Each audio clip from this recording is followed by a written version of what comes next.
What's up, guys? Rick here with your betting and one and done preview for this week's CJ Cup, a week that I'm very excited about because I will be out on the golf course on Tuesday to find out what the heck is going on. This is a course at the Summit Club we've never seen before. It's only a couple of years old, so I'm excited to get out there, hopefully provide some intel to you guys. So this is a critical week. To follow me on Twitter at RickRunGood and to follow along on the live chat on Wednesday. That's 3 p.m. Eastern time on the Rick Run Good YouTube channel, because I hope to have a lot of insight both places there. Here's what we're going to do. We're going to talk about outright bets. We're going to talk about matchups, and then we are going to look at one and done options if you are in a one and done at this point in the season. Let's not waste any more time. Let's get into it. This is the tournament predictor tool on RickRunGood.com. This has simulated the event 1,000 times, and it has produced results. And then it takes those results and it compares them to the odds that are currently available at 5 different major sports books to see what is a good value. And there are 3 golfers who won my simulation at least 8% of the time. One, the highest rate, 8.5% of the time, Colin Morikawa. 8.2%, Xander Schauffele. 8%, Dustin Johnson. There is certainly going to be a lot of narrative around Colin Morikawa this week having the membership at Summit Club. I'm kind of indifferent to that. I think there are pros to it. I think there are cons to it. The argument for betting Morikawa outside of that is he's just really good at golf, right? Like, he's just really good at golf. I've said this countless times. If you have been blindly betting Colin Morikawa over the course of his career, you are probably up a lot of money. Also, just you might continue to be, because he's still sitting there 16-1, 17-1, depending at some of these places. I think if we go a couple more weeks without a win, you're going to see him in the 20s. Then you'll eventually see him in the 30s, right? It's crazy. There always seems to be someone else sucking up the oxygen from Morikawa. So across the board, thanks to the tournament predictor, Morikawa probably a value. The best value, of course, coming from FanDuel. He's 17-1 there, but at Caesars, at DraftKings, at BetMGM, 16-1 there. All of those good values. The guy that I'm actually more partial to, let me clarify this. Colin Morikawa will probably not make my DFS lineups, just because I imagine he's going to be 25, 30 to 35% owned. If he finishes T13, that's probably not good enough. However, Morikawa might make my betting card, right? Because it doesn't matter what the rest of the industry is doing as long as they're not moving the line, right? I don't really care how many other people are betting on Colin Morikawa. So Xander is someone I'm much more partial to for DFS purposes, and maybe less partial to in the actual outright betting market. But I understand the positive sentiment, obviously, for someone who's completely in control of his game, for someone who also lives in Las Vegas, for someone who, it's weird, there's this really weird dynamic. Xander's been on a great stretch of golf, right? Part of the winning Ryder Cup team. He won the Olympics. Yet a lot of his peers are piling up PGA Tour victories, and that's not something he's necessarily been doing. So I do think there is a little extra motivation there. Dustin Johnson is the other guy over 8% owned. Winning my simulation over 8% of the time exactly, which you got to be careful here, because that is right about on the implied odds for basically every book. In fact, at DraftKings, he's 10-1. Probably don't want to bet it there. He does not win my simulation often enough to beat the implied odds, that rate. At 12-1, he is a tiny little positive value, like 1.04, which is a tiny little positive. So that's 12-1 at BetMGM, 12-1 at Caesars, 12-1 at PointsBet, FanDuel 11-1, still not there. So if you can get DJ at 12-1 or longer, you are gaining a bit of positive expectation, not nearly as much as some of the other guys that you're seeing on this list. So probably not going to sprint to the book to get Dustin Johnson, but there is a little bit of value there if you get the right number. So then I'll wrap up the results here with, Jordan Spieth is interesting. Spieth won 7.1% of my simulations, the fourth highest rate. He's 20-1 at DraftKings, 22-1 at Caesars. He's a value across the board. I'm excited to get out on the course. I think that there is a path to poor drivers having success here because it is, from all indications, wide open off the tee. Not as much penalty if you miss, and that would help guys that are normally erratic with the driver, normally getting themselves in bad situations. You're probably not going to see a whole lot of rough here, so I want to get out on the golf course, but there's a chance that I will find a way to bet Jordan Spieth, or just like kind of some of these other guys that are more erratic off the tee. The hard pivot to kind of my personal opinion here, Victor Hovland at 28-1, absolute joke. We're going to have to just bet Victor Hovland here, right? I mean, he was last week one of, if not the, I mean, no, he was the best ball striker on the planet last week. He gained over 5 strokes off the tee, another 5 on approach, and he lost 9 around the greens. That's not going to happen again. That's by far the worst around the green performance of his career. Even if he only loses 3 around the greens, you're talking about a completely different situation. Lose 3 around the greens, gain 2 putting, and we might be saying Victor Hovland wins the golf tournament, or finishes, second or third, because Sung Jae did win by 4 shots. But the blueprint is here for Victor Hovland. Obviously a much more difficult field. We get a better number on him. I'm happy to go back 28-1 at Caesars, 28-1 at DraftKings. There will be an argument to be made about Brooks Koepka. Anytime that there is a 3 next to his name, 30-1, which is what you're getting at PointsBet, you should bet him. I'm not going to argue that. So where I'm at with my card at the moment, it's, Victor Hovland, 1,000% on my card. Likely it'll be Morikawa instead of Xander here, although Xander will be a primary focus in my DFS lineup. So my card will probably look like Morikawa, Hovland. I will think about Brooks. The way that I do this, I've got only so many bullets I can fire. And I kind of want to live near the top of the board here because historically at events like this, at WGC events, the cream rises to the top when you're guaranteed 4 rounds, things like that. So I'll have to make a decision on Brooks. A little bit further, the only place that I would be willing to go, I'm somewhat interested in both these guys right here, winning just below 2% of the time in my simulation, which is actually not enough compared to their odds, but I'm still interested. Jason Kokrak and Harris English. They are Harris English lost 6 strokes putting in 2 rounds last week. That's not going to happen again. Jason Kokrak missed the cut shooting. He was 4 under.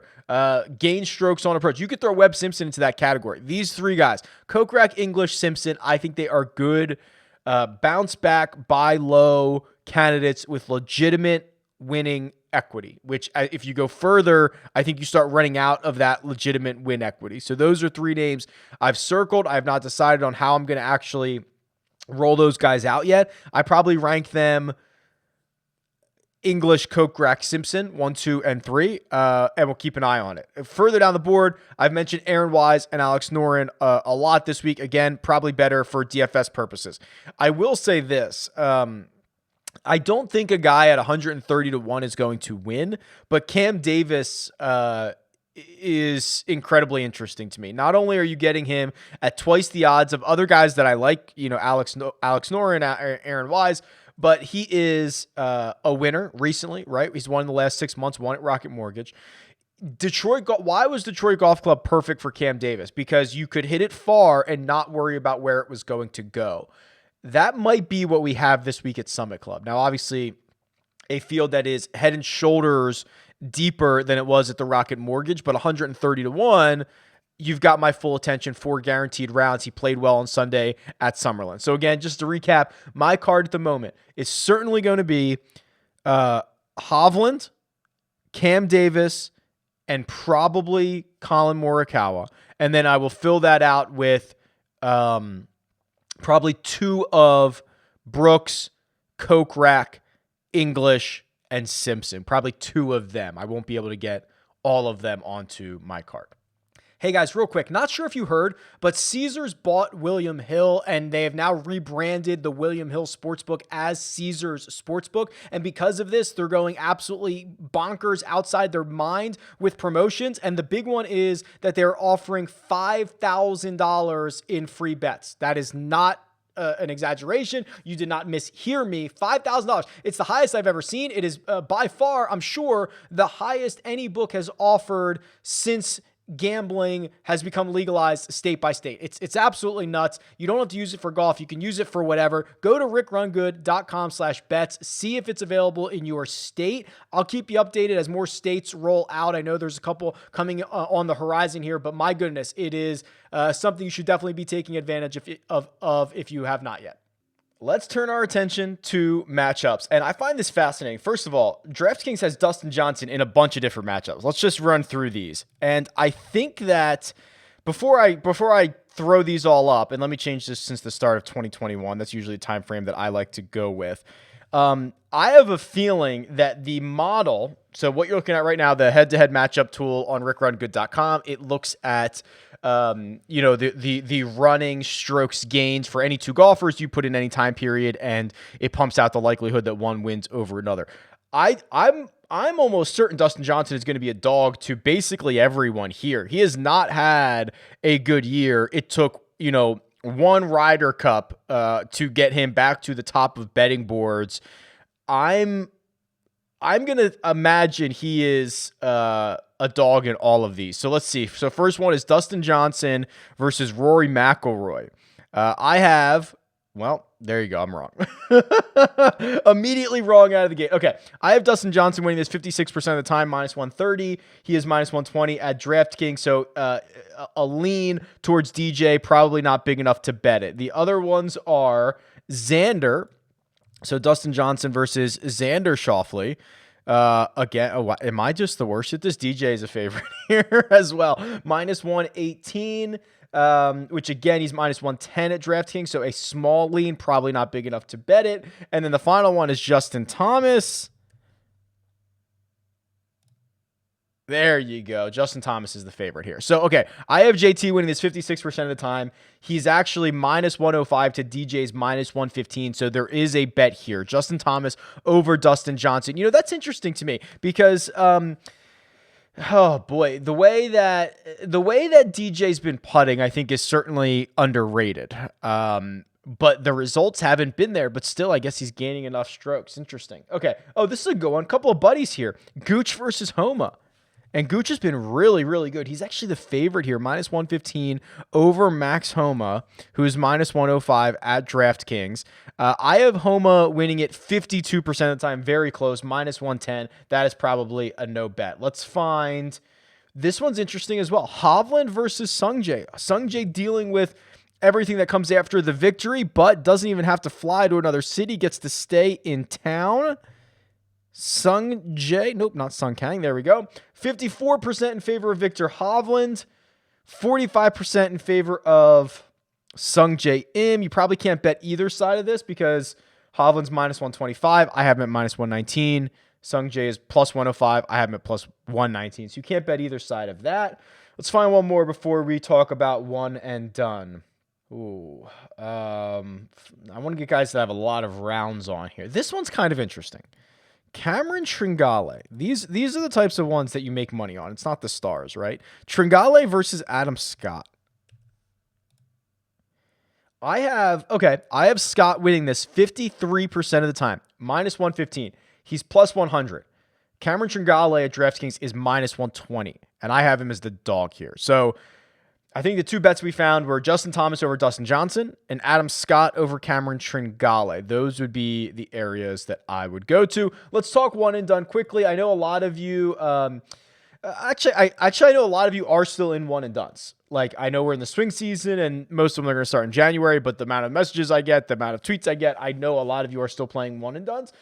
It's kind of an interesting week. It's a tough week because you have a not a full field event, just a stacked field with a pretty decent prize pool, right? 4 guaranteed rounds, so you're going to get money one way or another. But I know a lot of the sentiment is don't burn one of these studs this early in the season. But one of these studs is probably going to win. So it's a very interesting dynamic to have an event like this, as the fourth event of the season. I'm personally, so I do work for Golf Digest. I'm part of their expert picks panel. So I submit like a one and done every single week, and I settled on Louis Oosthuizen, and that might be dumb, but my reasoning is Louis last week was third in the field from tee to green, quietly finished inside the top 15, didn't putt well. He's one of the best putters out there. I think that he finally figures out the flat stick. There is also not a situation that I'm saving Louis for. You could, ideally, you'd play Louis at a major championship and you'd get like a second or third place finish for him. But are you really going to bite the bullet and pull the trigger on Louis Oosthuizen at a major championship this year when you have access to every single golfer out there? And there's only 4 of them this season instead of 6. Are you really going to pull the trigger on Louis Oosthuizen? It's like in fantasy football where you have this guy on your roster or on your bench that you are excited to have and you're not willing to cut him, but you're never going to play him, right? He's like your 4th wide receiver. I don't know. You're just never comfortable playing him even though you like him. What's the point of even having him if you're not going to ever play him? So what's the point of saving Louis if you're never going to use him at a major or something like that? So I'm okay with using Louis here. Outside of that, I would love to be sneaky and use Jordan Spieth. I don't think this is the spot. I think you're going to get him at an event in Texas that he's probably going to win, like he did, like Valero, right? He's like probably just win Valero again. Outside of that, do I want to burn Victor Hovland this early? Maybe. I'm not positive about that. I'd be willing to do. Oh boy, I'd be willing to do. This is hard. I'm just scrolling through the list here. I'm not sure I'd be willing to do all that much. Louis to me is certainly the best option. How about this? Sungjae. And I know it's almost sacrilegious to play the guy the week after he won, but again, what are you saving Sungjae for? Are you saving him for a more difficult event? He just showed us he can win an event at 24 under par. He's clearly playing well, obviously. Was by far the best player in the field last week. Doesn't have to travel, right? Normally that's part of the thing. When you win a golf tournament, you've got to do post-round media. You got to go sign 100 posters, right, that they give out to sponsors and volunteers and all that stuff, or they raffle off. You got to go do all that stuff. You got to catch a flight. Then you got to go to your new city. You got to do media in your new city. And then you've got it's just a lot of that doesn't matter this week because he stayed in Las Vegas. He was at Korean barbecue last night, right? It's all good. It's all good. You don't have to leave. He's the best player. So this is a really awkward tournament. Louis my one option.